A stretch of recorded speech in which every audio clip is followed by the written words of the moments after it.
Ilang palugit na ba ang binigay ko sa inyo? Ngayon, kung hindi pa rin kayo makakapagbayad, kukunin ko lahat ng paninda nyo. Kunin na lahat yan. Lagot na. Nandyan na naman si Andrea. Hindi niya ako pwedeng makita. Wala pa akong pambayad sa kanya. Sa susunod na mangungutang kayo, siguraduhin nyo munang may pambayad kayo. Ang lakas-lakas mangutang at mga akong magbabayad. Pero pag sinil na, puro paawa. Ay, nako. Sisa, eto na yung mga gulay na... Oh, ayos ka lang? Anong ginagawa mo dyan? Shh! Hindi ako pwedeng makita ni Andrea. Ha? Bakit naman? Bakit hindi ka niya pwedeng makita? Basta... Hindi na kailangan. Nakita na kita, Aling Sisa. Ano na ho? Anong petsa na ho? Kailan nyo balak magbayad? O baka gusto mong matulad ka kay Mang Andres, ha? Na hanggang ngayon, hindi pa rin makabangon mula sa ginawa ng mga tauhan ko sa kanya. Andrea, magandang umaga sa'yo. Magiging maganda lang ang umaga ko kung magsisibayad na kayong lahat. Inis na hinampas ni Andrea ang lamesang pinagpapatungan ng mga paninda. Dahilan upang mahulog ang ilang gulay na nakapatong doon. Kita niya sa mga mata ni Aling Sisa ang pagkainis na siya rin mabilis na pag-ugong ng mga bulong-bulungan pero hindi na niya yon binigyan pansin. Ma'am Andrea, hindi niyo naman ho kailangang hampasin ang lamesa. Ay, oo nga po, ma'am. Huminahon lang ho kayo. Huminahon? Bakit? May pambayad na ba yan, ha? Wala. Wala pa ho. Kita nyo na?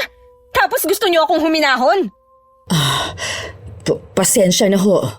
Pero matumal talaga ang kita nitong mga nakaraang linggo. Wala pa talaga akong maibabayad ngayon, pero... Tama na! Ayoko nang marinig ang mga palusot mo. Nangako ka sa akin, di ba? Babayaran mo ako ngayon. Kaya nasa na? Ay, mawalang galang na ho, Ma'am Andrea.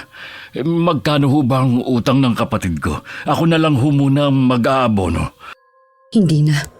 Kuya, utang ko to kaya ako dapat ang magbabayad. May pamilya ka rin kailangang pakainin. Ayos lang.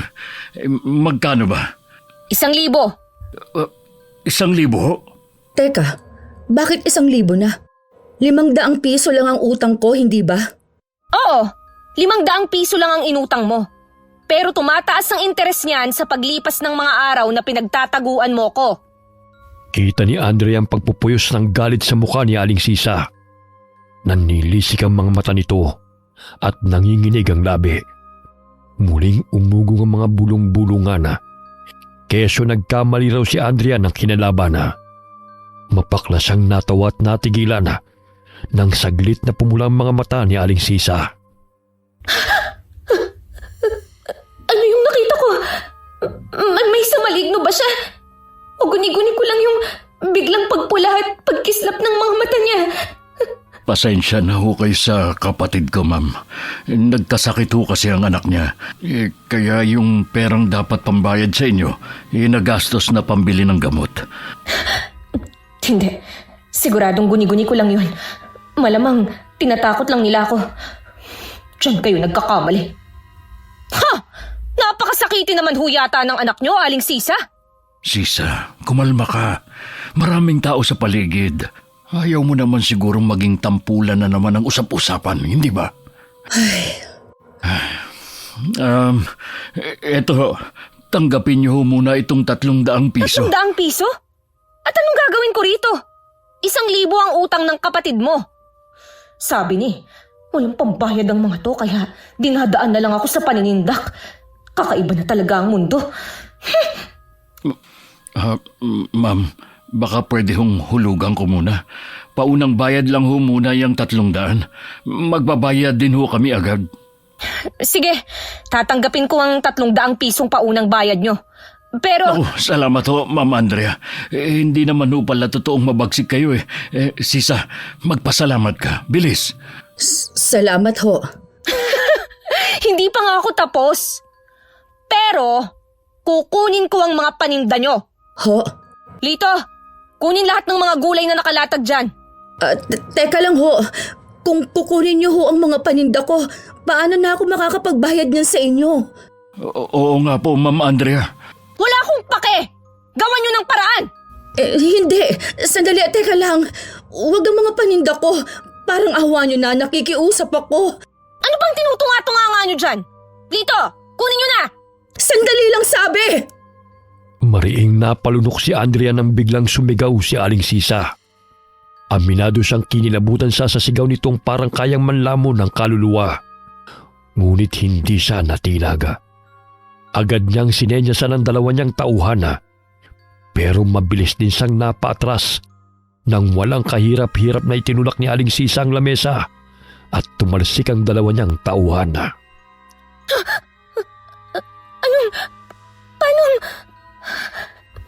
Malalaki ang katawan ng dalawa kong tauhan. Pero paano napatalsik niya sila ng ganon-ganon lang? Dahil ba yun sa lamesa? Kung itutulak ko ba ito pabalik, tatalsik din ba silang dalawa? Ano ba itong iniisip ko? Sisa, maghunos dili ka. Maraming matang nanonood. Inuubos ng babaeng ito ang pasensya ko, Isagani. Sa paraan ng pagkakatingin niya, parang gusto niya akong patayin. O ba't siya pa talaga ang matapang? Ano ba? Bumangon kayo dyan, mga tanga! Ang lalaki ng katawan niyo! Babae lang yan! Ma'am Andrea, ako na ho ang humihingi ng pasensya sa nagawa ng kapatid ko. Huwag na ho nating palakihin pa ito. Nakikiusap ho ako sa inyo. Makikiraan ho. Makikiraan. Ano bang meron? Makikiusisa lang ho. Yung kapatid mo ang nagsimula eh! Bakit? Wala ba akong karapatang singilin kayo? Hindi pa namin pinaghirapan ng perang pinapautang namin sa inyo? Teka, si Insan yun ah. Nakikiusap lang naman ako. Nabigyan niyo pa kami ng kaunting panahon. Nakikiusap daw. Ganyan na pala ang bagong paraan ng makikiusap ngayon. Eh yung panlisikan niyo ako ng mata. Parang gusto niyo na akong kainin ng buhay. Pasalamat ka umaga ngayon. Dahil kung gabi, hindi ako magtatalawang isip na kainin ka talaga. Ano? Talagang nakuha niya pang manakot? Sisa, ano ba? Hindi niyo ho ba naisip na kung kukunin niyo ang mga paninda ko, mas lalo akong walang maipambabayad sa inyo? Wala akong pake! Insan! Anong ginagawa mo rito? Kaya pala parang narinig ko ang boses niya. Ang alam ko, nasa Maynila to ah. Nabalitaan kasi namin ang nangyari sa negosyo ni Tito. Nagpunta ako para sana kamustahin kayong dalawa. Pasensya na ho kayo sa pinsan ko ah. At bakit ka nang hihingi ng pasensya sa mga yan? Ayos naman kami ng papa. Insan, hindi sa gusto ko makialam ha. Pero may punto naman si Aling Sisa. Paano ka nga naman nila mababayaran kung kukunin mo mga... Hindi ka pa nangingialam sa lagay na yan ha? Kanino ka ba talaga kampi dito ha? Sino bang pinsan mo rito? Ako o sila? Insan, nakakaya na kasi. Skandalo na tong ginagawa mo eh. Iskandalo? Ako pa? Insan, natatakot lang naman ako para sa'yo. Paano kung pagkaisa ka ng mga tao rito sa baryo? Kahit pa sabihin natin may mga kasama kang tauhan, mas marami pa rin sila. Isa pa, hindi ko na gusto yung bulong-bulungan nila tungkol sa'yo. Anong bulong-bulungan? Tsaka, anong gusto mong gawin ko? Magpakabait ako sa kanila? Para gawin ulit nila sa akin ang ginawa nila noon kay Mama? Si Mama na walang ibang ginawa kundi magpakita ng kabutihan at malasakit sa kanila? Naintindihan ko kaya ka nagkakaganyan dahil sa galit. Pero Insan... Tama na. Itong tatandaan nyo ha? Babalik ako. Sisingilin ko ulit kayo. Lito, ikaw na ang bahalang maningil itong iba pang mga nasa listahan. Kapag hindi nagbayad, alam nyo na ang gagawin. Tara na. Puisit, ang aga-aga eh. Pinapainit nila ang ulo ko. Pasensya na ho kayo sa pinsan ko ah. Kong! Lintik na to. Pinsan ko ba talaga to? Pasensya na ho ulit. Araw-araw, parating ganun nagsisimula ang umaga ni Andrea. Iikot siya sa buong baryo para maningil ng utang. At kapag hindi nakapagbayad, ay walang awa niyang kukunin ng mga paninda o alagang hayop nito. Kaya naman naglalakad pa lamang siya sa kalsada, ay nagtatago na kaagad lahat ng taong madadaanan niya. Ano nangyari? Day mo pa'y may nakakahawang sakit kung pagtaguan ka nila. Teka, Insan, hintay! Ano ba, Kong? Ang aga-aga eh. Kita mo ng bad trip yung tao, di ba? Nakisawsaw ka pa kanina. Pasensya na. Saan ka ba kasi pupunta? Sa impyerno. Ano, sama ka? Insan naman eh. Saan nga? Sa sementeryo. Magpapalamig ng ulo. Sama ako. Dalawin na rin natin si tita. Huwag ka nang sumama. Gusto kong mapag-isa. Sige na naman, Insan. Minsan na nga lang tayo magkasama eh. Bahala ka sa buhay mo. Bakit ka pala umuwi dito sa atin? Kagaya ng sinabi ko kanina, nabalitaan ko kasi yung nangyari sa negosyo nyo. Insan, ayos rin ba talaga kayo?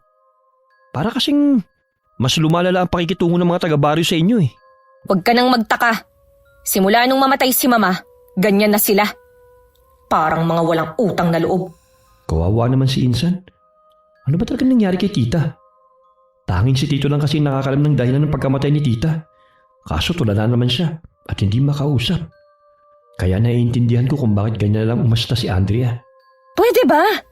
Huwag mo nga akong tingnan na parang nakakaawa akong bata. Pasensya na. Tahimik silang nagpatuloy sa paglalakada. Sa bawat hakbanga ay ramdam niya mga matang nakasilip at nakamasid sa kanila. Hindi naman buong baryong may utang sa pamilya nila. Ngunit hindi pa rin niya maunawaan kung bakit lahat ay tila umiiwas. Pinili na lamang niyang huwag pansinin ang mga ito. Pagkarating nila sa sementeryo. Insan, may babae sa puntod ni tita. Sino kaya yon? Ha? Babae? Oo, ayun oh. Kilala mo? Hindi. Ngayon ko lang din siya nakita. Malabo namang kamag-anak ni Mama. Wala naman siyang kamag-anak dito sa baryo eh. At pagkatapos ng pagtataksil na ginawa ng buong baryo sa kanya, may lakas pa silang dumalaw sa puntod niya. Sino kaya siya? Sa liit ng baryo natin, halos lahat ng tao rito kilala ko na. Pero parang ngayon ko lang siya nakita. Posible bang dayuhan? Pero masyadong liblib tong baryo natin kaya malabo yun. Oh, palis na siya pinsan. Manang! Manang! Sandali lang po! Insan tara! Insan? Sandali. Parang namumukhaan ko siya. Ha? Hindi ko lang maalala kung saan kami nagkita. Manang, teka! Sandali lang ho! Teka Insan, sandali! Antayin mo ako! Mabilis na tumakbo si Andrea upang habulin ang matanda. Sa tansya niya ay lagpas 50 na ang edad nito. Nakasuot ng itim na belo at may katangkaran. Hinabol niya ito hanggang sa bungad ng kakahuyan. Ngunit nang akmang maabutan na niya, bigla na lamang itong naglaho na parang usok. Anong... namamalikmata lang ba ako? Bakit ka tumigil? Asa na siya? Naging... usok. Ha? Nakita ko. Bigla siyang naging usok at nawala. Ha? Insan, huwag ka naman magbiro ng ganyan. Nasa gubat tayo. Huwag ka namang manakot. Seryoso, nandito siya kanina. Hahawakan ko na sana ang balikat niya. Tapos, bigla siyang naging puting usok at nawala. Ha? Puro na lang ba ha ang sasabihin mo? Kasi Insan, parang ang labo naman nun eh. Biglang naging usok, tapos naglaho. Ano yun? Magic? Seryoso nga ako. Mukha ba akong nagbibiro? O guni-guni ko lang yun. Naging usok? Naglaho? Ha? Insan, hindi kaya... Hindi kaya ano? Hindi kaya engkanto yun? Engkanto? Bakit naman dadalawin ng engkanto ang puntod ng nanay ko? Oo nga no. Pero kasi wala namang taong biglang nagiging uso at naglalaho eh. Baka naman guni-guni mo lang yun.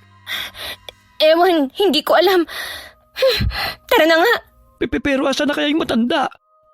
Bigla siyang kinilabutan sa isipin na baka hindi nga tao ang nakita nila kanina. Ngunit ipinagkibit balikat na lamang niya yon. Lumapit siya sa puntod ng kanyang ina.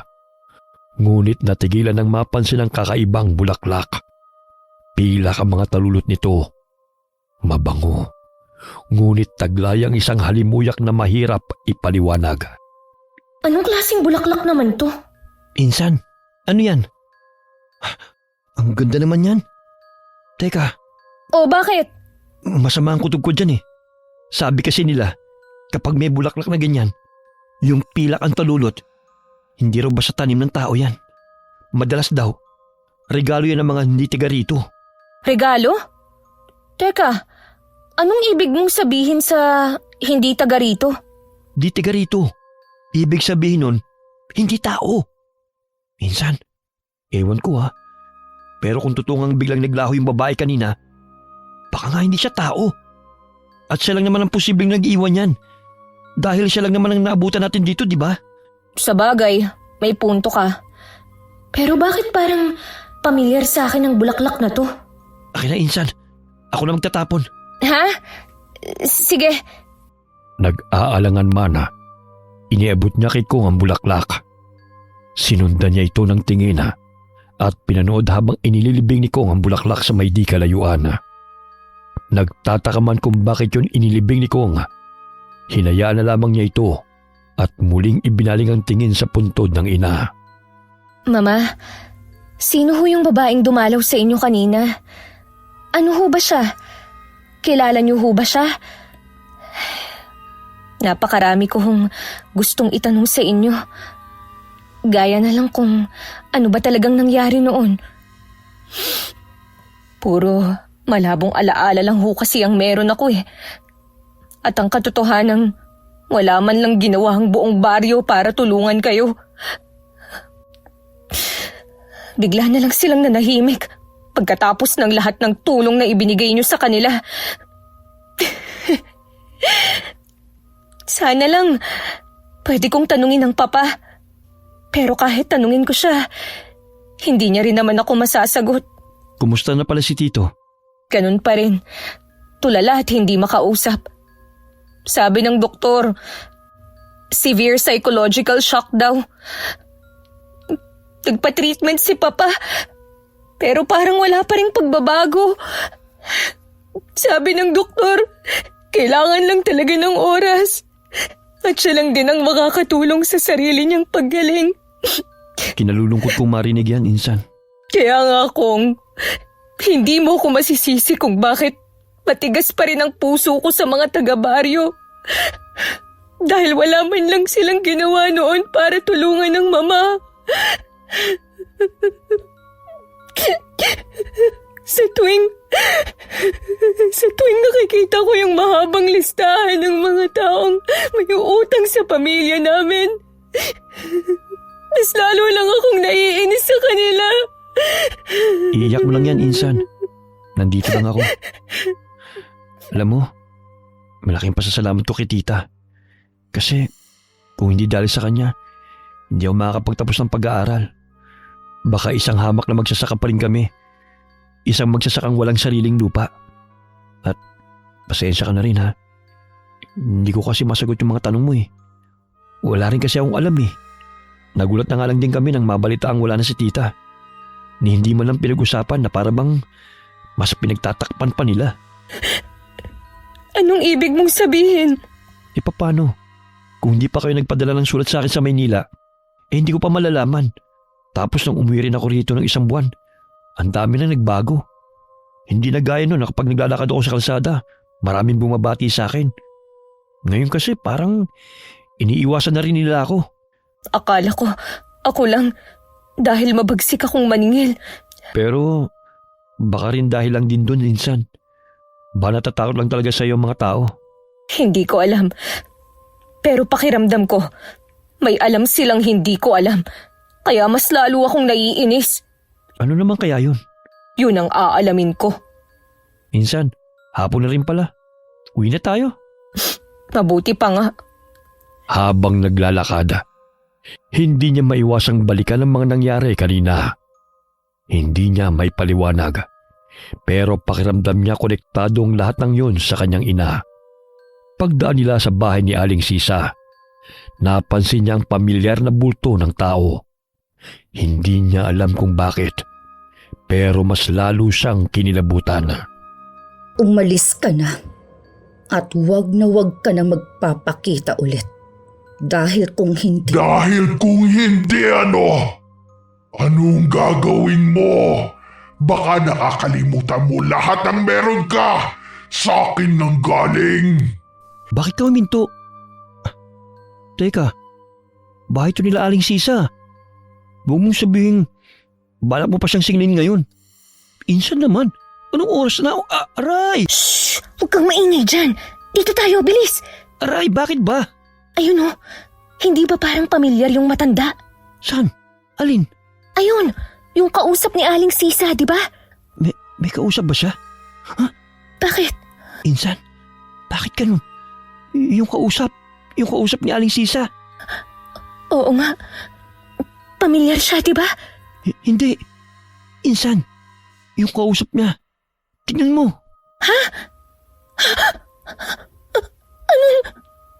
Naguguluhan mana. Kunot no niyang sinundan ang tingin ng tinuturo ni Konga. At gano'n na lamang ang gulat niya nang makita ang malaking usok na hugis babae. May kulay pulang mga mata ito. Habang si Aling Sisay seryoso lang na nakatingin doon na para bang hindi man lang natatakot o natitinaga. Aray! Ano yun? Ang ulo ko. Yung malalabong alaala. Bakit pamilyar sa akin ang amoy at ang usok? Insan, umalis na tayo rito. Tara na. Insan, ayos ka lang? Bigla akong nahilo. Ha? Hindi ako natitinag sa'yo! Sisa! Pumasok ka na rito! Bilis! Itong sa'yo! Masyadong pambata ang mga laruan mo! Hindi ako kayang sumpilin ng simpleng asin mo lang! Kuya Isagani! Ayos lang ako. Pumasok ka na sa loob at puntahan ng anak mo. Pero paano ka? Ako nang bahala rito. Bagaman nahihilo, nakita niya na muling inatake ni Manong Isagani ang nilalanga. Sinabuhay nito ng asin ng lalaki. Ngunit agad siyang sinugod ng usok at natumba. Sa bawat paggalaw ng usok, lalong bumigat ang amoy nitong mabango na may halong lansa. Dahilan para lalong mahilo si Andrea. Kuya Isagani! Ayos lang ako. Hindi pa tayo tapos. Hindi ko hahayaang makuha mo ang kapatid at pamangkin ko. Itong sa'yo! Saan ko ba ito nakita noon? Ang amoy ngayon. Pamilyar. Ang ulo ko. Insan! Teka, ano ba nangyayari sa'yo? Hindi ka pwedeng mahimatay dito. Insan! Hangal ka kung inaakala mong kaya mo ko! Sisa, pumasok ka na sa loob. Kuya Isagani! Ako ang kailangan mo, hindi ba? Bakit hindi akong harapin mo? Sisa, wag. Nakikiusap ako sa'yo. Kuya, hayaan mo ko. Laban namin to. Hindi mo siya kaya. Pero, Isipin mo na lang ang anak mo. Pumasok ka na. kuya! Insan, ayoko pang mamatay. Tayo na! Teka, huwag mo akong yugyugin. Lalo lang akong nahihilo. Hindi!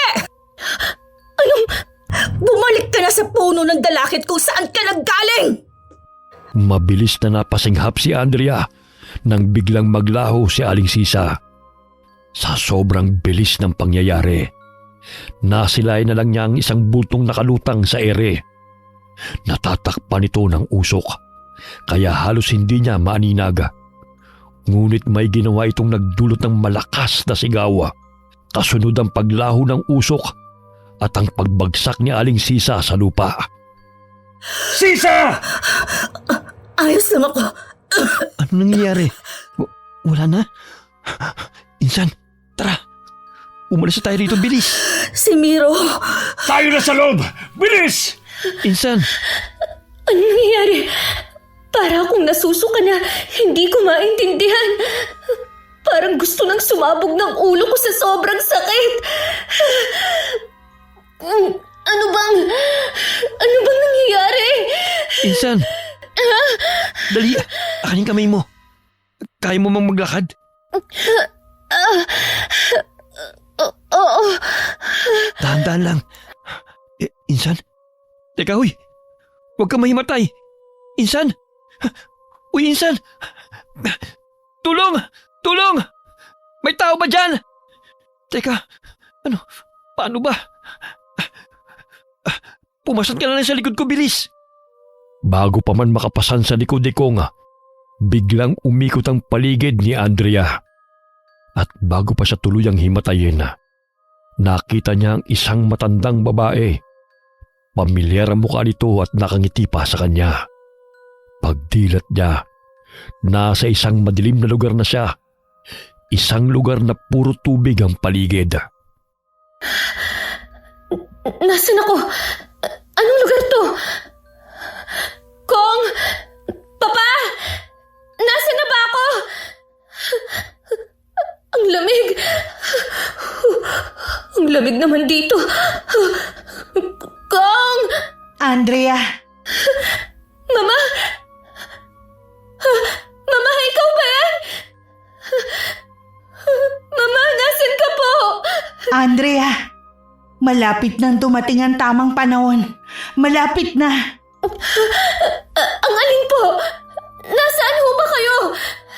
Mama! Nasaan ho ba tayo? Ano pong malapit nang dumating? Mama! Nandito ka sa tirahan ko. Sino ka? Andrea, malapit na. Andrea, gising ka na. Panaginip! Panaginip lang! Ayos ka lang. Pinagpapawisan ka. Tawagin ko lang muna ang doktor. Doktor! Nasaan na ba ako? Teka, kwarto ko to ah. Ay, nasa bahay na pala ako. Saglit na isinandal ni Andrea ang ulo niya sa ulunan ng kama. Makalipas ang ilang minuto, muling bumukas ang pinto at pumasok dito si Kong kasama ang isang doktora. Paglapit nila, agad siyang sinuri nito. Pagkatapos ay may ilang utos ang ibinigay kay Kong bago muling lumabas ng pinto. Ano? Kumusta? Nilalamig ka pa rin ba? Hindi na. Ano bang nangyari? Anong sabi ng doktor? Sabi niya, baka na-trigger lang daw ang trauma mo. Nabanggit ko rin kasi sa kanya na dinalo natin kanina si tita at may mga nangyaring kakaiba. Sabi niya, baka yun ang dahilan kung bakit ka biglang inapoy ng lagnat at hinimatay. Pero, ayos ka na ba talaga, Insan? Inapoy ng lagnat? Oo, nang madala kita rito kanina, bigla ka lang inapoy ng lagnat. Mabuti na nga lang din at nandito si Doc para sa regular check-up ng papa mo. Kaya natignan kanya kaagad. Sandali, binuhat mo ako pauwi? Mula sa bahay nila Aling Sisa? Nakaya mo akong buhatin? Oo, ang bigat mo nga eh. Halos mabali itong likod ko. Isa pa, wala naman akong pagpipilian eh. Sa takot ko na baka magpakita ulit yung usok, ginamit ko na lahat ng lakas ko para lang mabuhat ka pabalik rito. Ganun pala. Pero, yung usok, yung mga nangyari kanina, nakita mo rin yun, di ba? Oo, hanggang ngayon nga kinikilabutan pa rin ako pag naiisip ko yun. Alam mo, mas mabuti pang huwag na natin pag-usapan yun. Nananayo ang balahibo ko. Nakakilabot. Nga pala, sigurado ka bang okay ka na talaga? Oo, medyo mabigat lang ang katawan ko. Mabuti kung ganun. Maiwanan muna kita para makapagpahinga ka. Kong, May problema ba? sasabihin ko ba sa kanya ang tungkol sa napanaginipan ko? Pero baka mas lalo lang siyang hindi makatulog. Wala. Gusto ko lang magpasalamat. Ang papa pala, Nasa kwarto niya, nagpapahinga. ikaw pala, saan ka matutulog? Uuwi ka ba sa inyo? Baka hinahanap ka na nila tita. Ayos lang. Gabi na rin naman eh. Dito na lang muna ako makikitulog sa inyo. Saka, ito naman talagang sadya ko kaya ako umuwi eh. Sigurado ka ba dyan? Hindi mo naman kailangan gawin to eh. Isa pa, ngayon ka lang din bumalik dito sa baryo. Sigurado ako, gusto ka ring makasama ng mama at mga kapatid mo. Oo, Insan. Saka, ang dahilan din talaga ng pag-uwi ko dahil gusto kong tumulong sa negosyo nyo. Pambawi man lang. Maintindihan naman yun ni na inay. Isa pa, nagkasama naman kami nung nakaraang buwan nung umuwi ako rito. Oo nga pala. Sige, meron namang guest room dyan eh. Doon ka na lang muna. Ay, insan, hinandaan pala kita ng lugaw.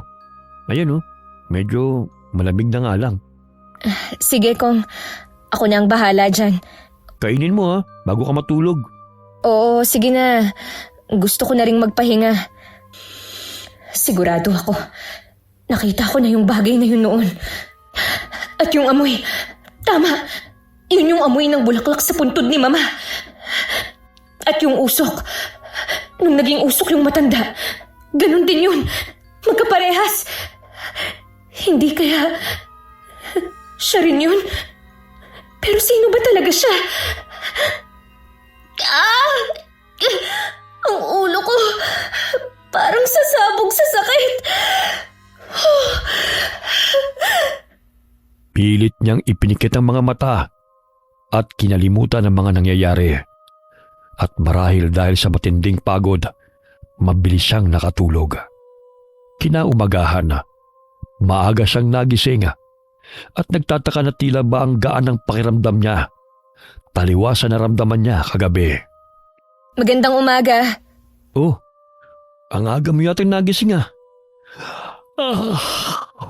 parang ang ganda pa ng gising mo Oo nga eh. Medyo nagtataka nga rin ako. Pero sa palagay ko, magandang pangitain to. Baka maraming magbabayad ng utang ngayon. Maniningil ka pa rin? Pagkatapos ng mga nangyari? Magpahinga ka muna kaya, Andrea. Okay na naman na ako. Tsaka mas okay na rin to, no? Kailangan ko ng pera dahil konti na lang. Wala na akong maipambabayad sa doktor ni Papa. Tsaka sa caregiver niya. Ay, yung sakahan kasi, palugi na. Kaya huwag ka nang magreklamo at samahan mo ko. Hindi ba't kaya ka nga umuwi rito? Kasi naman, Andrea, insan, kinikilabutan pa rin ako pag naalala ko yung mga nangyari kagabi. Di pa rin ako makapaniwala. Nangyari talaga yun? Para kasing sa mga kwento at telebisyon lang nagkakatotoo mga ganon. Ako rin naman eh. Kaya nga kailangan nating bumalik sa baryo. Marami pa akong tanong na gusto kong mabigyan ng kasagutan. At hindi yun masasagot kung magmumukmuk lang ako rito sa bahay. Ang papa pala. Nasa kwarto niya, natutulog pa. Matapos nilang mag-almusal ay wala na silang sinayang na oras. Agad silang nagtungo sa talipapa para maningil sa mga tinderang may pagkakautang sa kanila. Malayo pa lamang inapansin na kagad ni Andrea ang tindahan ni Aling Sisa na nakasarado. Tingnan mo nga naman. Mukhang pinagtataguan na ako ng magaling na si Sisa. Baka naman dalang sa nangyari kagabi kaya hindi sila nakapagbukas ng tindahan. Sana nga totoong dahil lang dun. Dahil oras na malaman kung pinagtataguan nila ako. Kalalagyan talaga sila. Ha? Oh, anong gagawin mo? Trespassing yan, huy. Sisilipin ko lang naman. Para kasing may tao sa loob. Wag na, hayaan mo niyan, insan. Sandali lang. Para talaga kasing may tao sa loob eh. Andrea, pinagtitingin na tayo ng mga tao. Baka mamaya may mawala pa dyan. Ikaw pa mapagbintangan. Mahirap na. Shhh! Sinong nandyan? Aling Sisa! Insan. Aling Sisa, alam kong nandyan ka. Huwag mo na akong pagtaguan pa. Hindi mababawasan ang utang mo kung magtatago ka. Aling Sisa! Mabilis na napahinto si Andrea nang bumukas mag-isa ang pinto. Madilim sa loob. Masyadong tahimik. Inilibot niya ang tingin pero walang kahit na sinong naroon. Doon niya napansin ang manipis na usok na marahang gumagapang mula sa sulok. Aabante na sana siya pero agad siyang hinila pabalik ni Konga. Wag na! Parang may nakita akong usok. Ha? Insan naman eh. Huwag kang manakot ng ganyan. Baka guni-guni mo lang yun. Tara na. Tingin ko naman walang tao talaga dyan. Baka nakalimutan lang isara. Baka nga guni-guni ko lang. talaga ako eh. Si Aling Salazar. Hindi ba't may utang din yun sa'yo? Oo. Tara na nga. Tapusin na natin ang paniningil para mabawasan naman tong mahabang listahan ng mga walang utang na loob. Aling Salazar! Nakita ko na ho kayo! Hindi nyo na kailangang magtago! Gaya ng nakagawian na, isa-isa na lang pinuntahan ng mga tindahan at kabahayan ng mga pamilyang may pagkakautang sa kanila. Pagsapit ng tanghalian, saglit silang umuwi upang kumain, bago muling bumalik para tumuloy sana sa koprasan. Ngunit napahinto si Andrea nang matapat sila sa bahay ni Aling Sisa. Kong, sandali lang. Bakit? May problema ba? Naamoy mo yun? Parang... Anong amoy yun? Parang amoy na susunog. Oo nga no. Parang galing sa loob ng bahay ni na Aling Sisa. Hindi kaya bumalik ulit yung usok na hugis babae? Insan, tara na. Umalis na tayo rito. Ayoko pang mamatay no. Sandali. Hindi pa tayo sigurado kung totoong bumalik yung usok. Baka naman nagsisigalang sila. Uy, teka. Ano naman yung gagawin mo? Sisilipin ko lang. Ayan ka na naman eh. Mas mabuti nang makasiguro tayo. Isa pa, ang dami pang tanong sa isip ko na hindi pa nasasagot. At malakas talaga ang pakiramdam ko na yung matandang kausap ni Aling Sisa kahapon ng hapon at yung matandang nakita natin sa puntod ni Mama na naging usok ay iisa lang. May kausap ba talaga matanda si Aling Sisa kahapon? Yung usok na hugis babae lang kasing nakita ko eh. Oo, at sa palagay ko, siya rin yung usok. Sandali lang, Insan. Hindi ba trespassing tong gagawin natin? Wala naman tayong gagawing masama eh. Sisilipin lang naman natin. Tsaka mahirap na. Ano, baka mamaya may sunog na pala. Teka nga, ikaw ba talaga yan? Totoo ba yan ha? May pakialam ka kina Aling Sisa? Ayos ka lang ba? Tingin ko, may sakit ka ba? Ano ba? Ayos lang ako. At anong nag-aalala ako sa kanila? Nag-aalala ako sa utang nila. Aba, sino na ang magbabayad nun kung may mangyayaring masama sa kanila, di ba? Sayang din yun, no? Iba ka talaga, Insan. Huwag ka nang maingay dyan. Ano bang sinusunog nila? Bakit sobrang nakakasulasok naman ang amoy? Insan, ako natatakot dito sa gagawin natin eh. Daig pa natin ang espiya. Shh! Huwag kang maingay. Tingin ko, doon nanggagaling ang amoy. Tara, dito tayo. Hoy, Andrea, Insan, susuong ka talaga dyan? Para ka namang tik-tik niyan eh. Sira? Tik-tik? Sa silong? Pwede sigbin. Shh! Huwag ka namang maingay. Sinong nariyan? Ang ingay mo kasi. Lagot talaga tayo nito. Shh! Meow! Meow! Seryoso ka ba? Shh! Baka pusa lang yon, huwag mo na lang pansinin. Paano na ngayon, Kuya Isagani? Ano nang gagawin natin? Para namang hindi bumubuti ang lagay ng anak ko. Baka dapat ipatingin na natin siya sa doktor. Hindi na tumatalab sa kanya itong mga halamang gamot ko eh. Wala akong makita. Kainis naman na usok na to. Ang hapdi sa mata. Insan, umalis na tayo rito. Bago pa may makakita sa atin. Insan, tara na. Huwag kang magulo. Doktor, hindi doktor ang kailangan ng anak ko, Kuya Isagani. At isa pa, niwala nga akong pera pambili ng ulam. Tapos yung tindahan pa. Sampain nawa! Wala na ba talagang nakita ng kahit kaunting awa sa Andrea na yon? Talagang nilimas nila yung tindahan. Ano raw? Abay, sira ulo pala tong Aling Sisa na to eh. Nilimas? Ako? Wala nga akong ginawa. Hindi nga ako naningil sa kanya ngayong araw. Shh! Insan, baka marinig ka. Ay, nakakatiyak ka ba na siya nga may gawa? Masamang mambintang, Sisa.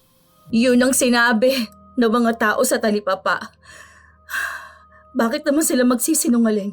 Isa pa, siya lang naman ang pwedeng gumawa nun. Kong, tigilan mo ko. Susugurin ko tong Aling Sisa na to. Sana ginawa ko na lang. Ako rin naman palang mapagbibintangan. O at least, totoo. Kumita pa ako. Pero oo nga no. Bakit di ko naisip gawin yun? Wala na tayong magagawa pa ron. Ang mahalaga sa ngayon ang anak mo. Hindi pwedeng magpatuloy siyang ganyan. Kailangan nating gumawa ng paraan. Ano yun? Napatid ako. Pasensya na. Aray. Shh! Kuya, hindi kaya bumalik na ulit siya? Ano nang gagawin natin? Nagbalik? Sinong nagbalik? Ang matanda kaya ang tinutukoy niya? Insan, tignan mo. Mabilis na napukaw ang atensyon ni Andrea. Sinundan niya ng tingin ang tinuturo ni Konga. At doon sa maliit na siwang sa may sahiga, sa itaas nakita nila ang anak ni Aling Sisa na nangangayayat. Nanlalaki at nangingitim ang mga mata. Puro galos ang katawan at kung titignan ay parabang wala na itong buhay. Buhay pa kaya siya? Hindi ko alam. Pero parang hindi na yata humihinga. Insan, natatakot na talaga ako rito sa ginagawa natin. Saka malapit ang magdilim mo. Tara na. Bago pa bumalik yung kung ano man yun. Magpakalalaki ka nga. Huwag kang tuwag. Okay, sige. Aamin na ako. Bakla ako. Pwede na ba? Tara na. Seryoso ba? Biro lang. Malamang. Pero para umalis na tayo, oo, totoo. Puro ka naman kalukuhan. Aray! Shh! Kunin mo ang banal na asin sa kwarto. Bilis. Pati na rin yung buntot pagi. Tignan natin kung may magawa pa yan lecheng dalakit nun na yan.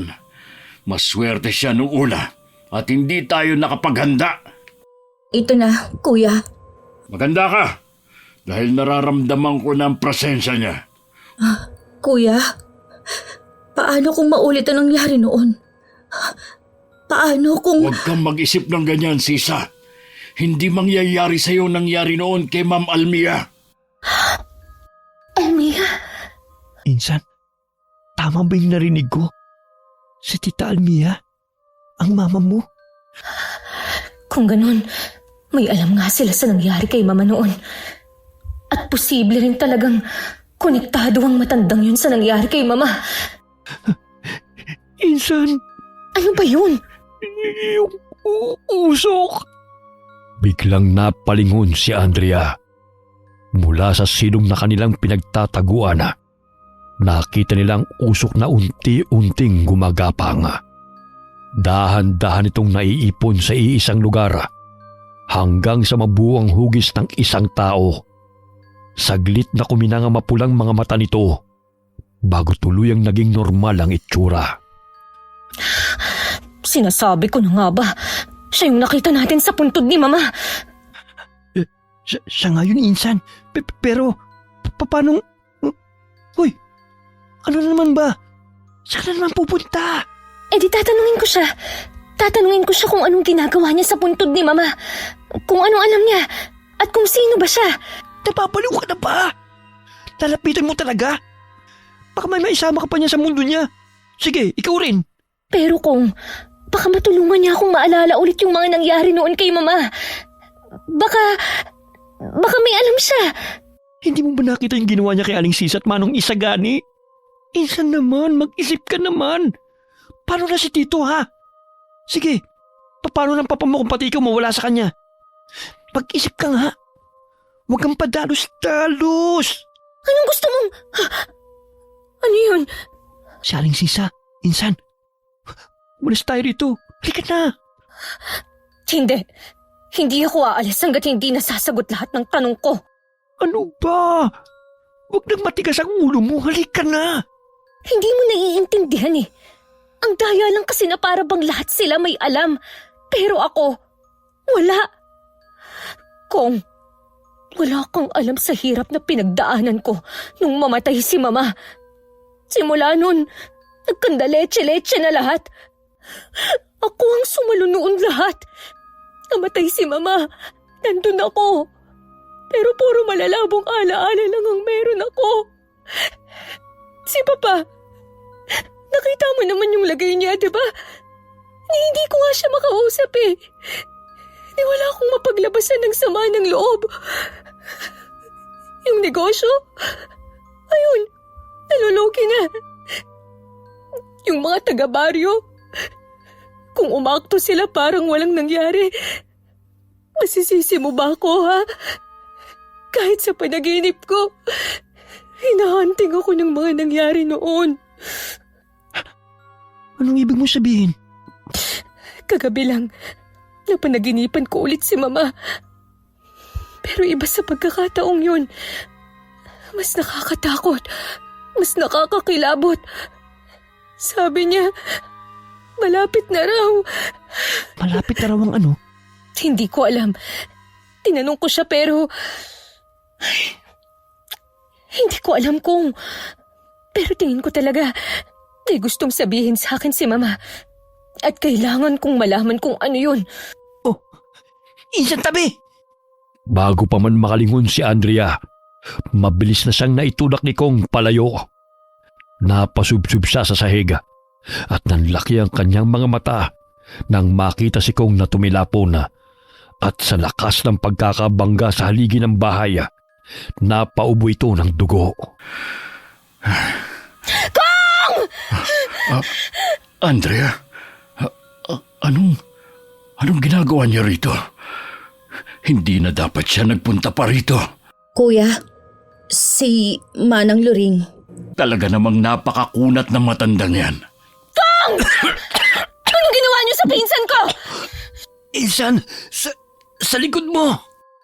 Alanganing napalingon si Andrea nang may ituro si Kong at halos maubos ang kanyang hininga sa gulat nang makita ang matanda sa harapan nila. Nakangiti habang nanlilisik ang kulay pulang mga mata. Mabilis siyang umatras, saka iniharang ang sarili upang protektahan si Kong. Sino ka ba talaga? Kamukhang kamukha mo talaga ang iyong ina at ang iyong...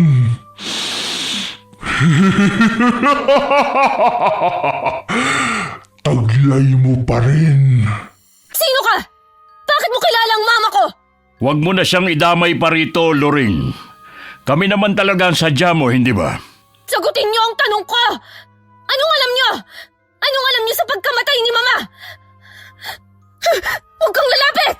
Sisa, pumasok ka na sa loob at ilayo mo na rito ang anak mo. Paano ka, kuya? Ako na ang bahala. Tatapusin ko ng dapat matagal ko nang tinapos. Pero... Sige na! Kuya, gamitin mo tong mutya ng dalikit nun para makatakas rin kayo rito. Alam ko, wala itong gaanong epekto sa kanya dahil sa kanya rin nagmumula ang kapangyarihang meron to. Pero... Hindi. Gamitin mo yan pang protekta sa inyo ng anak mo. Ano ba? Sagutin mo ang tanong ko! Sino ka? Anong alam mo? Ngayon na! Loring! Humanap ka ng katapat mo! Etong sayo! Mabilis na kinabig ni Andreas Kong palayo nang biglang sumugod si Manong Isagani sa dalakit noon. Ngunit sa mismong sandali na tumama ang buntot pagi sa katawan ng nilalang, tila bang hagupit ng sakit ay dumaloy din kay Andrea. Dahilan para mapaluhod siya at mapasigaw sa sakit. Insan! Manong Isagani! Ang nilalang na yan ang kalaban nyo! Hindi ang pinsan ko! Insan! Insan! Paano? Hindi ko tinamaan si Andrea. Pero paano? Hindi maaari. Paano nangyari ito? Isinakripisyo ni Ma'am Almi ang buhay niya para putulin ang sumpa. Pero bakit? Hindi niyo mailalayo sa akin ng anak ko! Anak ko siya! Hindi siya sa'yo! Hindi! Sisa! Anong nangyari? Bakit ako naapektuhan ng masaktan siya? Noong nakaraang gabi, Insan! Andrea! Ano ba nangyayari sa'yo? nakaramdam rin ako ng... hilo nang maging usok siya at atakihin ni Manong Isagani. Ha? Ano bang sinasabi mo? May hindi tama rito kung may tinatago sila sa akin. Bakit ako apektado? Alam mo, mas mabuti pa umalis na tayo rito. Hindi ko alam po anong nangyayari pero wala tayong laban sa kanila. Tara na, tutulungan kitang tumayo. Mamatay ka na, Lorraine! Ha? Bakit walang talab sa dalakit nun ang buntot pagi ko? At tila si Andrea ang sumasalo ng lahat ng sakit nun. Hindi ako papayag na kunin mo ang anak ko! Mabilis na nabaling ang atensyon ni na Andrea kay Aling Sisa. Muling nag-anyong usok ang dalakit nun at ang puntirya nito ay ang anak niya.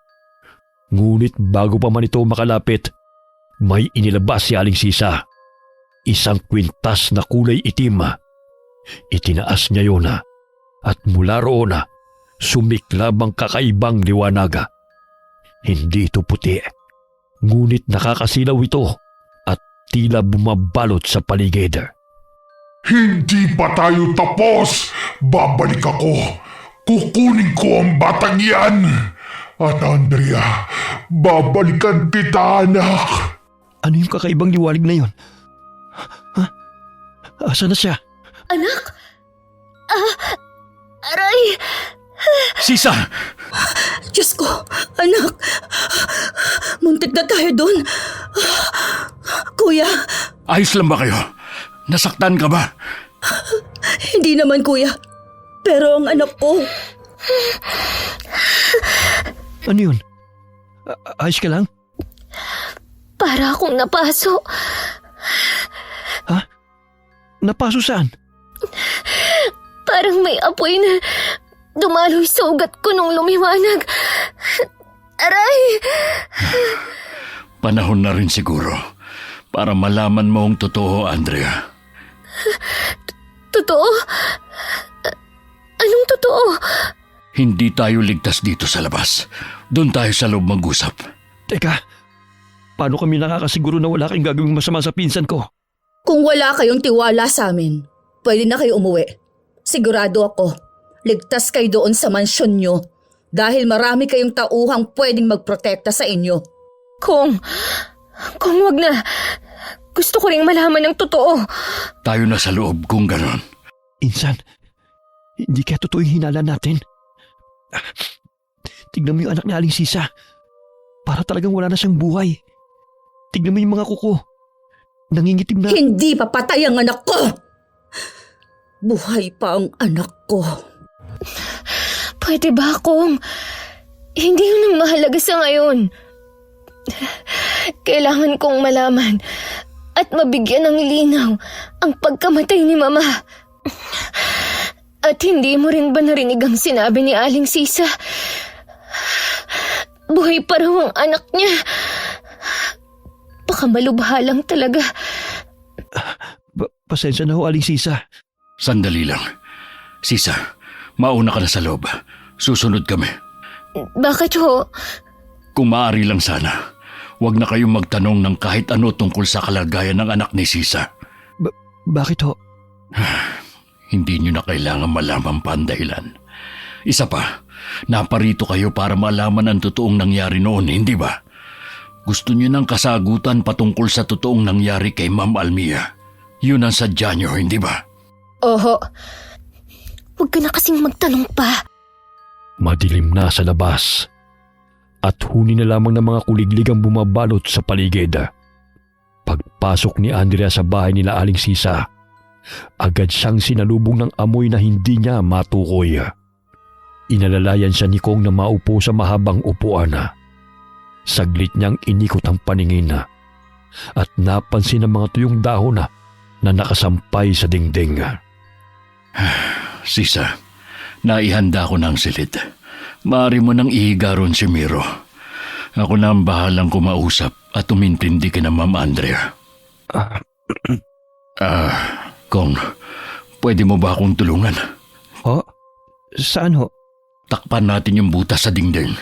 Ilagay natin yung maliit na cabinet doon. Aray! Sige po. Ayos ka lang ba dyan, Insan? Ha? Oo, huwag mo akong intindihin. Masakit lang yung mga latay ko. Pero ayos ako. Mabuti na lang at hindi ganon kalaki ang naging butas. Hindi na ho kaya babalik yon? Ang mga kagaya niyang dalakit nun, may limitado lang na oras. Hindi sila pwedeng mawalay ng matagal sa puno nila. Ikakapanghina nila yon. Kaya pala kaparehong oras din nung nakaraang gabi siya nawala. Oh, Teka, alam niyo ho na nandun kami? narinig ko ang sigaw mo. Nakita ko kayo. Maiba ho pala ako. Ano ho ba yung dalakit nun? Saka, bakit niyo ho tinawag na dalakit nun si Manang Luring? Yung matanda, dalakit nun ba siya? Oo, isa siyang dalakit nun. Isang uri ng hindi lang basta engkanto kundi aswang rin. Ho? Hindi lang engkanto, kundi aswang din? Totoo pala yun. Akala ko kwento-kwento lang yun ng mga matatanda. Totoo pala talagang merong engkantong aswang. Pero, anong pinagkaiba nun? Mas nakakatakot pala yun. Grabe. Oo nga, grabe. Kung kumuda ka riyan, para kang hindi tumama sa haligi at umubo ng dugo kanina. Para saan ho pala yung mga dahon na kinuha nyo? Para dyan sa mga natamo niyong sugat. Unahin na kita kong. Akin ang kamay mo. Kamayo? Oo, kamay mo. Alanganing iniabot ni Kong ang kamay kay Manong Isagani. Pagkaabot niya, agad itong pinulusuhan ng matanda. Habang si Andrea na may tahimik na nakamasid. Doon niya napansin ang liwanag na kumislap mula sa loob ng kwarto. Kagaya ng nakakasilaw na liwanag kanina bago tuluyang naglaho ang nilalanga. Bumalik pa siya. Aray. Dahan-dahan lang ho. Medyo masakit. Ayan, ayos na ba?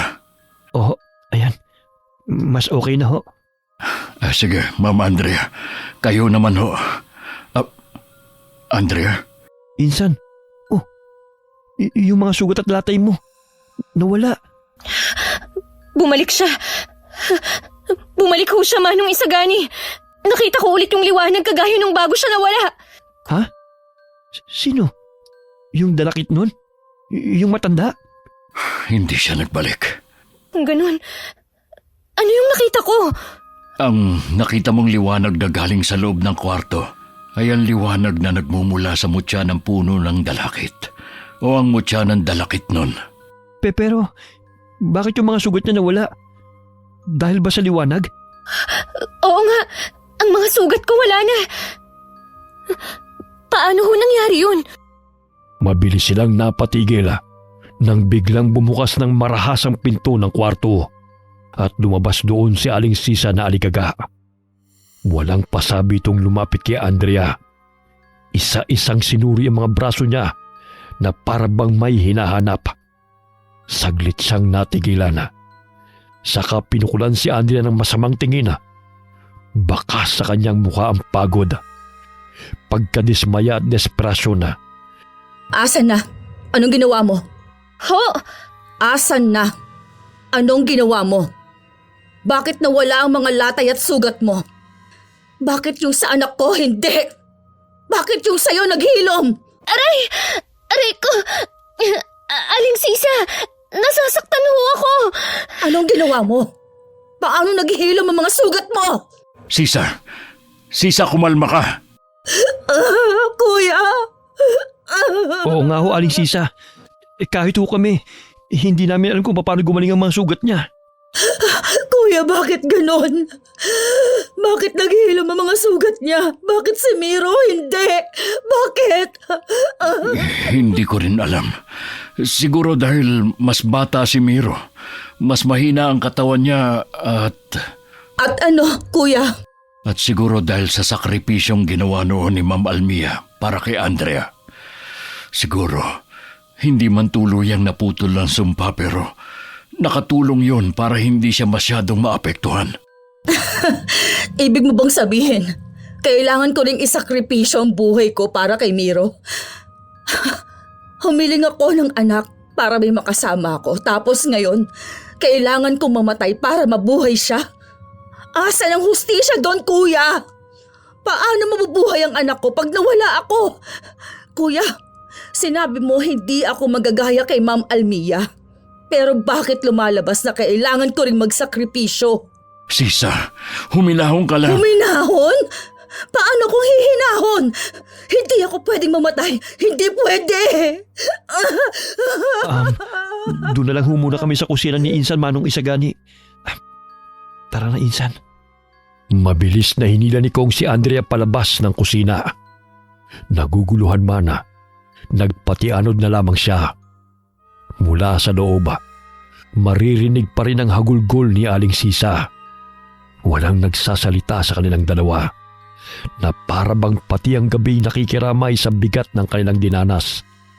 Ilang minuto pa, tumahimik na rin sa loob. Tumahimik na, Insan. Nakatulog na si Sisa. Pwede na kayong pumasok.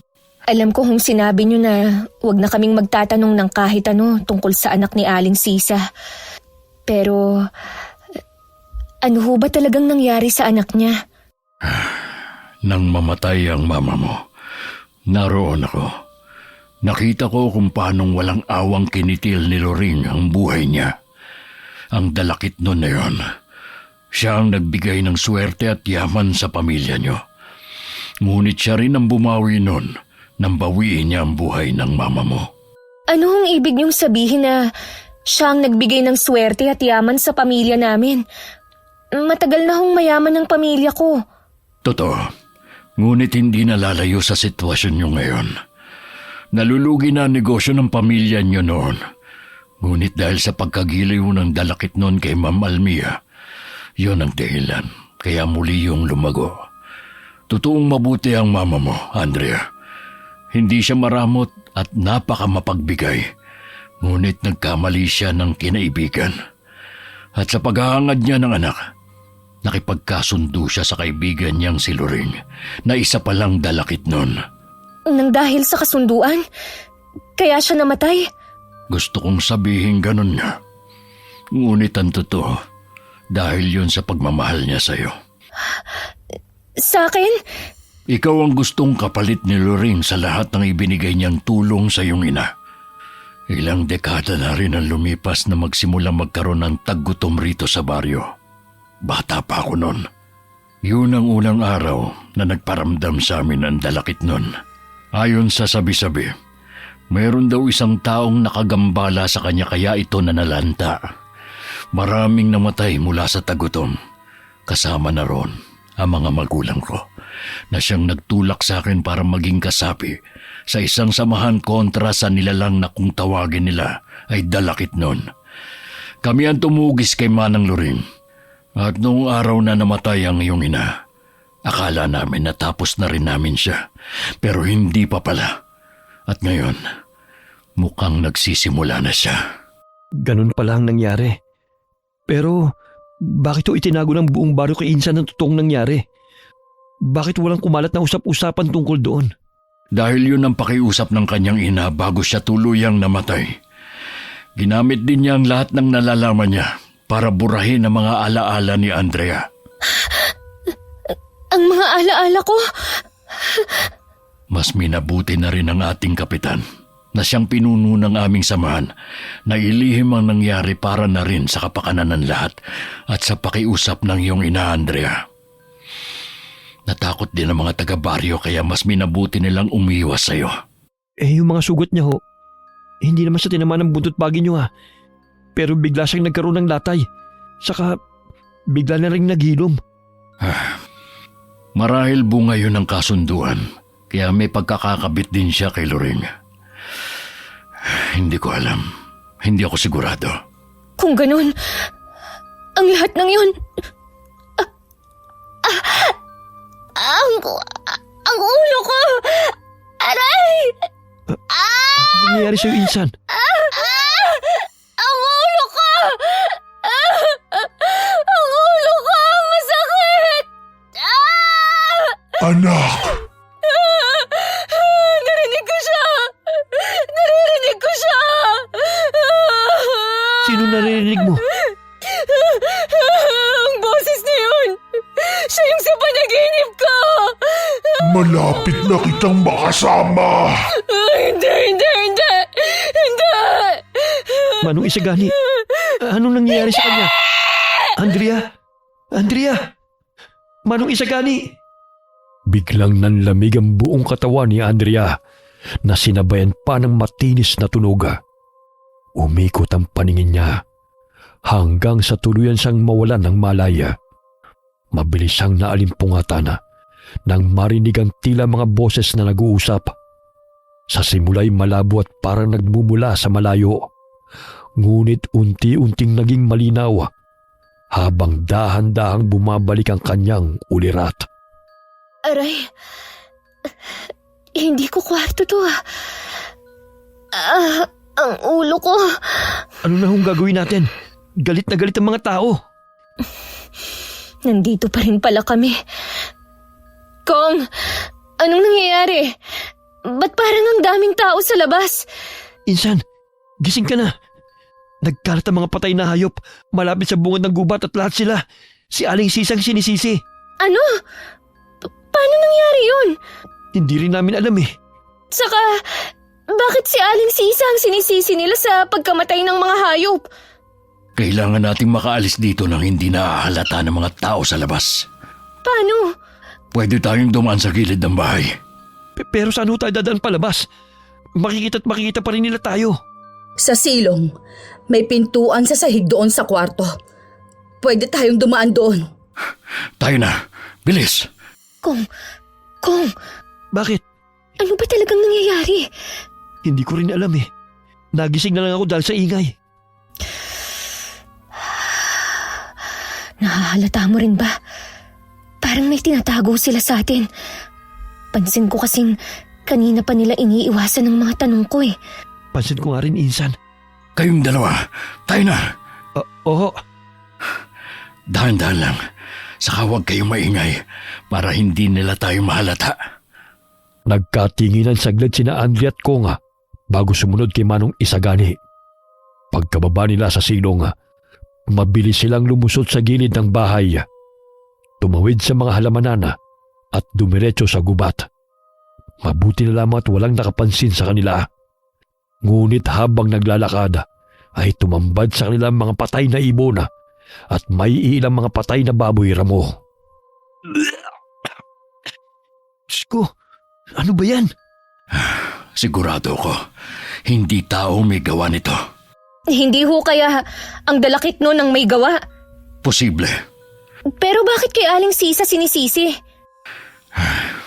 Kuya, saan na tayo pupunta ngayon? Iniiwasan talaga nilang tanong mo, Insan. Pwede kayong tumuloy sa amin pansamantala.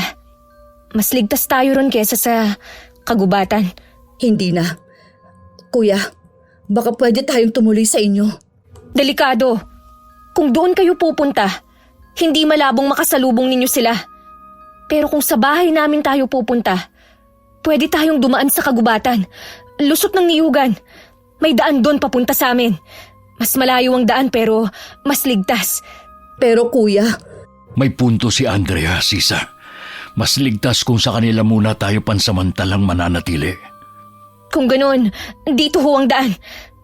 Naunang naglakad si Andrea. Paminsan-minsan ay nililingon niya ang mga kasama niya sa kanyang likuran. Napansin niyang hirap na hirap si Aling Sisa sa pagkarga ng anak.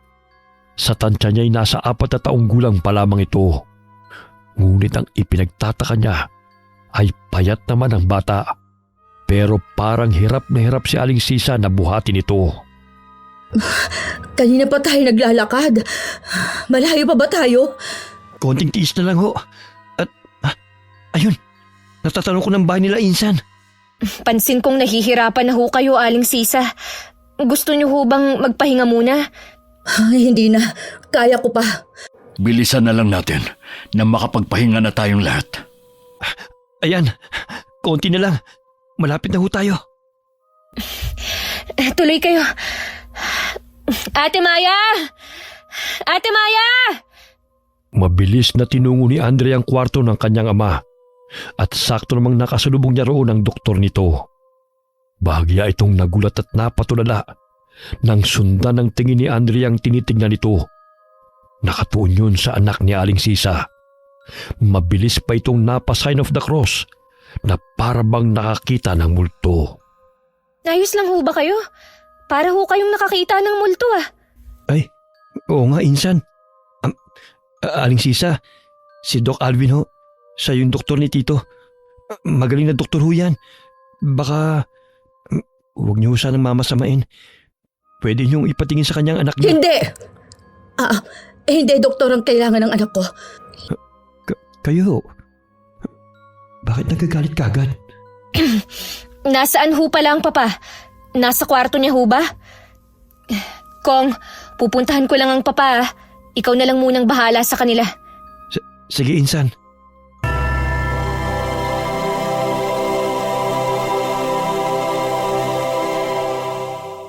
Papa! Nariyan ho ba kayo? Tinitingnan nyo na naman ho pala ang litrato ni Mama. Ang bigat ho siguro para sa inyo, ano? Nakita nyo lahat pero wala man lang kayong nagawa. Alam ko na ho lahat, Papa. Unti-unti na rin hong bumabalik ang mga alaala ko. Patawad ho ah. Kung ako pa ang naging dahilan ng pagkawala ni Mama. Huwag ho kayong mag-alala. Pagbabayarin ko ang lintik na luring na yun sa ginawa niya sa pamilya natin. Maiwan ko ho muna kayo. Babalik ho ako. Kong, may nangyari ba? Insan, tama nga ako. Ano? Tama saan? Ano kasi? Paano ko ba sasabihin to? Ano kasi? Matagal nang patay yung anak ni Aling Sisa. Ano? Bago umalis kanina si Doc Alvin, kinausap niya ako. Sabi niya sa akin na kahit hindi niya pulsuhan yung bata, sigurado raw siya na matagal na itong walang buhay. Insan, tama ba itong ginawa natin? Paano kung totoo yung binibitang ng mga tao kay Aling Sisa? Ang alin? Na siya ang pumatay sa mga hayop? Ewan ko. Hindi ko na alam kung anong paniniwalaan ko eh. Kinikilabutan tuloy ako. Sandali. Baka naman nagkamali lang si Doc. Insan naman doktor yun. Ilang pasyente at bangkay nang nahawakan noon kaya imposible magkamali siya. Anong gagawin natin? Magpanggap ka na lang munang hindi mo alam ang totoo. Hahanap ako ng tiyempong makausap si Manong Isagani. Pakiramdam ko kasi may tinatago pa rin sila sa atin. Ano yun? Parang boses yun ni Ate Maya. Mabilis silang kumaripas ng takbo papuntang sala at doon nila nakita ang tagapag-alaga ng ama ni Andrea na siya rin katiwala kapag wala siya. Nanginginig ito sa takot habang nanlalaki ang mga mata na nakatitig sa anak ni Aling Sisa. Si Aling Sisa naman ay pilit itinatago ang anak habang mahigpit itong yakap-yakap. Hindi pa patay ang anak ko. Hindi siya patay. Ate Maya! Pagsabihan mo yung katulong mo, Andrea. Hindi ko gusto ang mga lumalabas sa bibig niya. Sige na, puntahan mo na muna dun si Papa. Pasensya ka na, Andrea. Pero mali yatang nagpunta pa kami rito. Sandali. Wala akong pakialam kung totoong buhay o patay ang anak ni Aling Sisa. Pero alam niyong pareho na kailangan natin ng isa't isa. Paano natin matatalo ang dalakit nun? Si Manang Luring. Hindi natin siya matatalo. Pero pwede natin siyang ikulong sa puno ng dalakit. Paano? Kailangan nating ibalik lahat ng bagay na nanggaling sa kanya at gamitin yon laban sa kanya. Kasama na dyan ang anak mo, Sisa. Ano? Isasakripisyo mo ang anak ko? Matagal na siyang patay, Sisa. Hindi. Hindi pa patay ang anak ko. Matagal na siyang patay, Sisa. Simula nang magkasakit siya ng malubha, siya naging kapalit ng kapangyarihang hiniling mo sa puno ng dalakit. Hindi. Hindi. Hiniling ko kapangyarihang pagalingin ang anak ko. Iyon ang hiniling ko. Pero nagkamali ka na sinamba. Tama na, Sisa. Palayain mo na ang kaluluwa ng namayapa mong anak. Hindi! Hindi ko gagawin yun, kuya! Kailangan! Kailangan mong isaulin lahat para matapos na ito. Hindi pa naman huli ang lahat, Sisa. Pwede ka pang magsimula. Sigurado ako, kung nasaan man ngayon ang anak mo, masaya siya. Buhay pa ang anak ko. Buhay pa siya. Ito siya, oh. Buhay siya. Buhay siya, kuya! Tama na! Hindi ko po gustong putulin ang pag-uusap nyo. At naiintindihan kong hindi ito madali para sa inyo, Aling Sisa. Pero mas magiging mahirap to, hindi lang sa atin, kundi sa buong baryo na rin, pag hindi pa natin tinapos to. Naiintindihan? Naiintindihan mo? Bakit? Isa ka rin bang ina? Hindi po. Pero alam ko kung anong pakiramdam ng mawalan. Ako man ang nasa kalagayan nyo. Gagawin ko rin ang lahat para mabuhay ang mama ko. Hindi pa patay ang anak ko.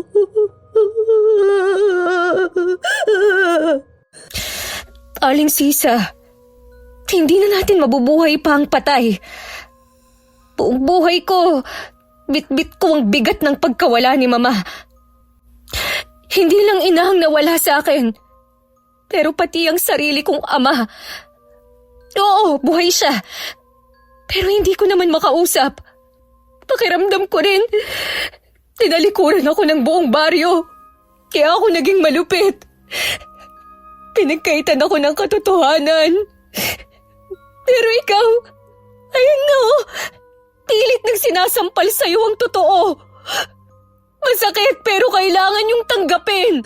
Hindi pa nga siya patay! Patay na siya! Insan, tama na. Tama na ho. Pare-pareho na ho tayong pagod. Mabuti pa ho magpahinga na muna tayo. Hindi pa siya patay, hindi pa siya patay, hindi pa. Sabi sa akin ang dalakit nun, may kapangyarihan na mutya. Nakuha ko yung mutya. Mapapagaling pa siya nito. Gagaling siya. Sisa, Gagaling siya! pasensya na. Pero kailangan muna kitang patulugin. Anong ginawa mo sa kanya?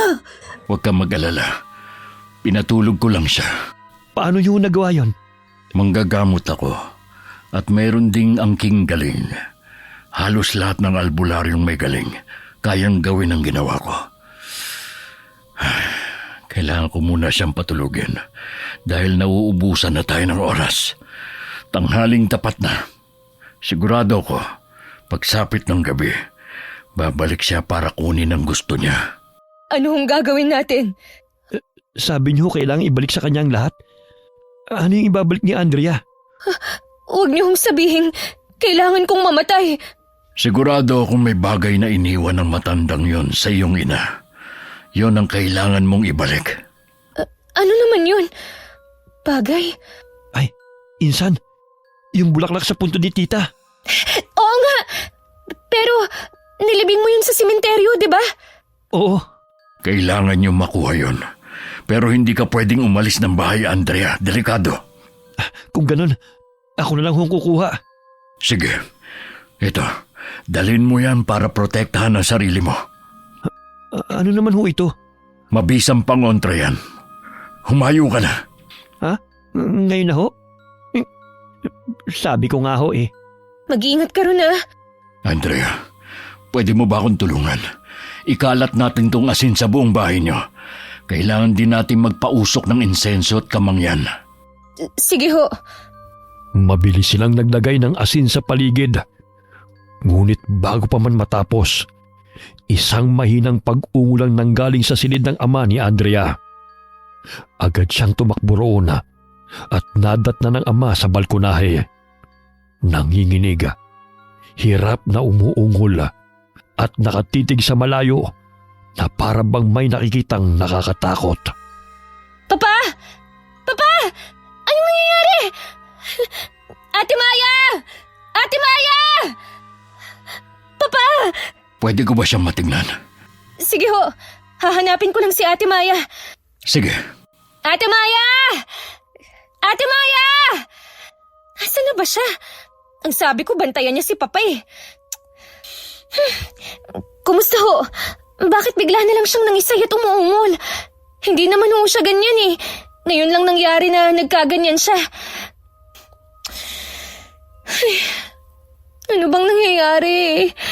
Bakit naman ngayon pa, Papa? Saglit siyang natigilan sa kakalakad nang mapansin ang isang bulto ng tao mula sa malayo. Masyadong malayo para maaninag niya ito. Pero mabilis niyang nakumpirma kung sino yun nang bigla na lamang itong maging usok at maglaho. Mabilis na gumapang kay Andrea ang kaba. Nakita ko si Manong Loring. Manong Isagani, ipasok ko natin si Papa, dali! Sigurado ka ba sa nakita mo? Hindi ho ako pwedeng magkamali. Insan! Insan! Si Kong, bakit nagbalik na siya agad? Kong, anong nangyari? Nakuha mo ba? Bakit ang bilis mo? Yung mga tao! Ang dami nila! Hindi ko alam kung paano nila nalaman. Pero papunta na sila rito. Ano? Yung bulaklak, nakuha mo ba? Oo, ito.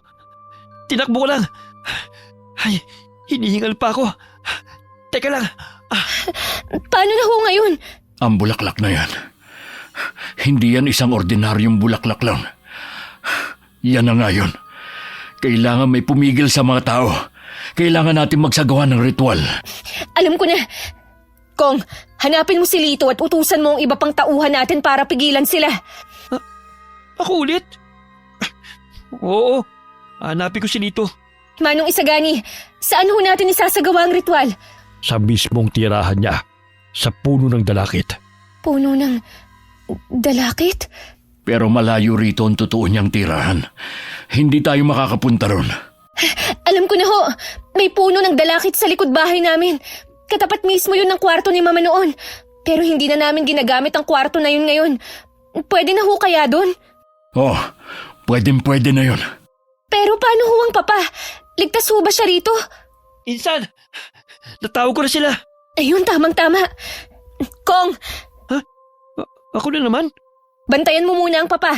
Dalin natin siya sa sala. Samahan niyo rin si Sisa. Ilang minuto na lang ho. Lulubog na ang araw.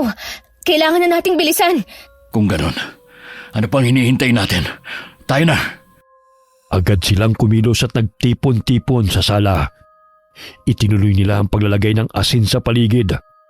Nagpausok din sila ng insenso at kamangyan. At nang matapos, bit-bit ang anak ni Aling Sisa at ang mutya ng dalakit, ay mabilis nilang tinungo ang nasabing kwarto. Mula sa labas, kita na ang pagkulay kahel ng langit.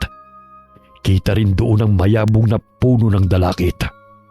Nagiging kulay kahel na ang langit. Ano na hong gagawin? Susunugin natin ang katawan ni Miro kasama ng bulaklak. Ho! Doon, kailangan nating mas lumapit. Pwede mo ba akong bigyan ng ilang minuto? Gusto ko lang magbigay galang sa pamangkin ko. Kahit sa huling sandali. Hayaan mong ipagluksa ko siya. Sige ho. Saglit na lumayo si Andrea. Pinanood niya mula sa balkonahe si Manong Isagani na dinala si Miro sa puno ng dalakit. Naglatag ng tuyong dahon at maingat na inihiga roon ng bata. Ipinatong sa dibdib ang bulaklak, saka nagsaboy ng asin sa paligid. Pagkalipas ng ilang sandali, gumalaw ang kanyang labi na tila umuusal ng dasal. Miro, patawarin mo kami sa bigat na sakripisyong ito. Hindi ka na namin kayang iligtas pero sa pagsasauli sa puno ng dalakit, makakamit mo ang katahimikan. Naway matahimik ka na at hindi na muling magdusa. Sumalangit na ang iyong kaluluwa. Amen. Hindi ho ba natin gigisingin si Aling Sisa? Hindi na.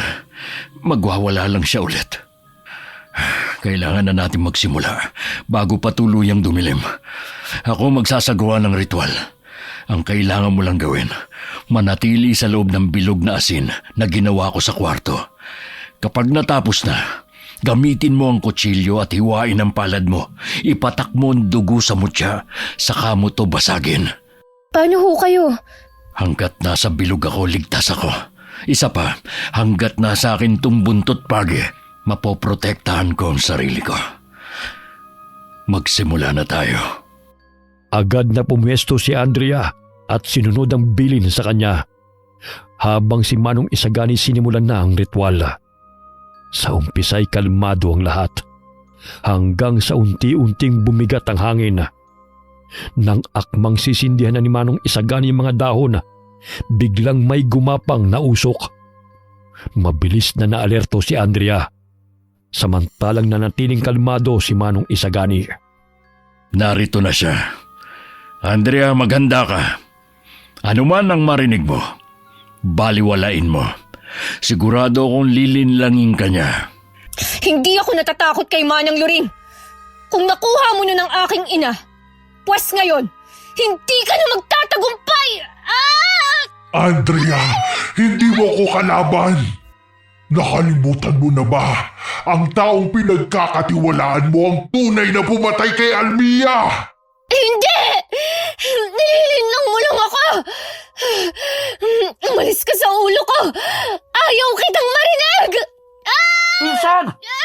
Insan, ano nangyayari? Buksan mo ang pinto! Huwag mong iwan sila, Papa! Laban namin to! Anak! Andrea! Mama! Hindi! Hindi! Nililinlang mo lang ako! Labanan mo, Andrea! Malapit ko nang matapos ang ritual! Andrea, anak! Nasasaktan ako! Mama! Ngayon na! Hindi! Nagpakita ka ring hinayupa ka! Etong sa'yo! Andrea! Huwag kang magpapadaig sa mga naririnig mo! Nililinlang ka lang niya! Biglang natigilan si Andrea. Nagkulay pula ang kanyang mga mata, kasabay ng matinis at nakakangilong tunog. Para siyang nabibingi. Saan man siya tumingin, wala na siyang ibang nakikita kundi kulay pulang paligid. Maging si Manong Isagani ay nagbago ang anyo sa kanyang paningin. Hindi! Hindi ito totoo! Hindi! Hindi mo ako malilinlang! Sa'kin ka nagmula, Andrea.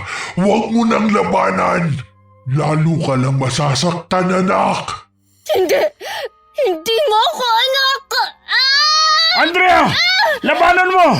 Tandaan mo ang mga biling ko sa'yo! Tama! Ang kutsilyo! Ang kutsilyo! Andrea! Manahimik ka! Katapusan mo na! Napahiyaw si Andrea sa sakit ng hiwain niya ang kanyang palada. Sinikap niyang pinatulong dugo sa kwintas na mutya. Pagkatapos ay winasak ito gamit ang kutsilyo. Napapikit siya nang biglang kumawala roon ng puting liwanag, kasabay ng pagbabalik ng mga naburang alaala niya. Mama! Andrea, tapos na. Insan, ano nangyari? Tapos na. Hindi niya na tayo muling gagambalain pa. Pero, nandyan po ang puno ng dalakit. Hindi ho ba natin susunugin yan? Hindi na kailangan. Sapat na ang ginawa natin upang panghabang buhay siyang ikulong. Mabuti naman ho kung ganon. Bigla silang natigilan nang marinig ang palahaw ni Aling Sisa. At nang puntahan nila ito, ay hindi na rin ito matigil pa sa pag-iyak habang pilit na inaabot ang kawalan. Sa palagay ko, nagkita na ulit sila ni Miro. Ayos ka lang, Insan. Naalala ko na lahat ko. Sa wakas, matatahimik na rin ang lahat ng namayapa. Pero, paano pala yung mga tao sa labas? Ako na ang bahala sa kanila. Matapos ang lahat ng pangyayari, unti-unting bumalik sa normal ang baryo. Hindi alam ni Andrea kung paano ipinaliwanag ni Manong Isagani sa mga tao ang kababalaghan. Ngunit basta na lamang naging maayos ang lahat. Ang kanyang amay nagsimulang magpakita ng pagbabago. Hindi na lamang ito nakatulala. At bagamat hirap pa rin magsalita, mas nakakausap na ito ngayon. Nabawasan din ang takot ng mga taga-baryo kay Andrea. Lalo na't nagpasa siyang hindi na singilin ng mga may utang sa kanila. Meron lamang siyang isang kondisyon, ang pagtulungan nilang ibangon muli ang mga sakahan mula sa pagkakalugi na siya namang malugod na sinang-ayunan ng lahat. Sa kabila ng mga bulong-bulungan, pinili ni Aling Sisa na lisanin na lamang ang baryo at magsimula ng panibagong buhay malayo sa masasakit na alaala. Samantala, si Manong Isagani nagbalik sa kanyang pamilya at muling nakipag-ugnayan sa dating samahan. Sila na ngayon ang nangangalaga sa buong baryo. Si Kong naman ay hindi na muling bumalik sa Maynila at mas piniling manatili roon. Sa huli, muling bumalik ang katahimikan sa baryo. Bagaman hindi kagad naghilom ang sugat mula sa nakaraan, natutunan naman nilang harapin ang takot at magtulungan upang muling bumangon at magsimula. Si Andrea, na minsang kinatatakutan, ay naging tanda ng pagbabago, na ang lakas ay hindi nasusukat sa kapangyarihan ng dugo o sumpa, kundi sa tapang na labanan ng kasinungalingan at piliing tumindig para sa iba. Okay, sana po nagustuhan niyo ang kwento natin ngayon. Shout out po tayo sa Servano family na taga Tobias Fournier Antique, from Rose Servano from Abu Dhabi, UAE. Hi kay Ruben Granad Redondo from Paranaque. Hi Enriquita Castre. Hi kay Eloisa Jane Galang from Batya, Bacoor, Bulacan. Hi kay June Mateo. Hi Sally Albino from Kawayan City, Isabela. Hi kay Rosalie Riambonanza from Saudi Arabia. Shout out sa Urbano Sisters kay Cynthia Mela, Betty Albay at Delia Baronia. Kamusta po kayo? Shout out sa Buendia family from Lucy Buendia ng Nueva Ecija. Kamusta po kayo? Hi kay Cheryl Vertodazo from Bahrain. Hi kay Dina Reclamante. Hi kay Rona Galado from Hong Kong. Hi kay Ria Duetes from Bohol. Pero nandito po siya ngayon sa Antipolo. Hi Ria.